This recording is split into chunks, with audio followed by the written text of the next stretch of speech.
The Quran speaks about another kind of Christian. You could close your eyes if you want, but the truth will still remain.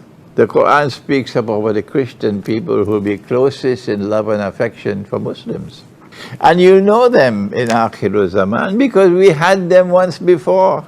At the time when the Quran was revealed, it happened that there were Christian people who were closest in love and affection for. It happened once already and it'll happen again in history. History cannot end without it. We were being persecuted in Mecca. Banu Hashim protected the Prophet, but there were others who were slaves and semi-slaves, and the tribe could not protect them. So the Prophet said to them to make hijrah, to migrate, to go to Abyssinia, Africa. He said, there is a Christian king in Abyssinia, and Allah will put it in his heart to protect you. But that Christian king had the Trinity.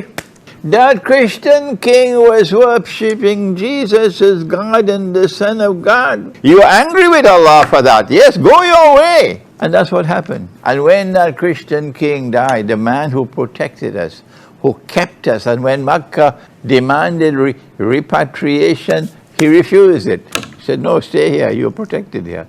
When he died, he was still a Christian. Stop this rubbish which came out of some garbage bin, that he took the Shahada, that he declared that I'm no longer a follower of Jesus, I'm now a follower of Muhammad.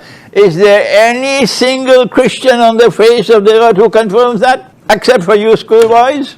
Where did that rubbish come from? Don't you have the capacity to think? It's the same thing with Hagia Sophia being sold to Sultan Muhammad Fatih. Where did this rubbish come from? For which garbage bin? At least the Patriarch in Constantinople, who's been there since that time to this day, he should confirm it before you open your mouth with this load of rubbish that he bought. He bought the cathedral of Hagia Sophia. What a load of utter rubbish. Get away from us with your rubbish.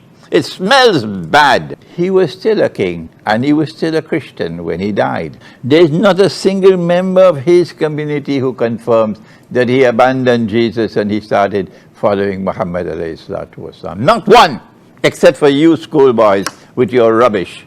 When he died, and when the Prophet heard that he died, the Prophet sallallahu ta'ala alayhi wasallam, he performed the Salatul Janazah for him. We don't have to perform Salatul Janazah for a Christian. He is the Prophet of Allah. Ask him. Don't ask me. He is the one who decided to do it. And if you don't have the capacity to analyze what he did, go back to school.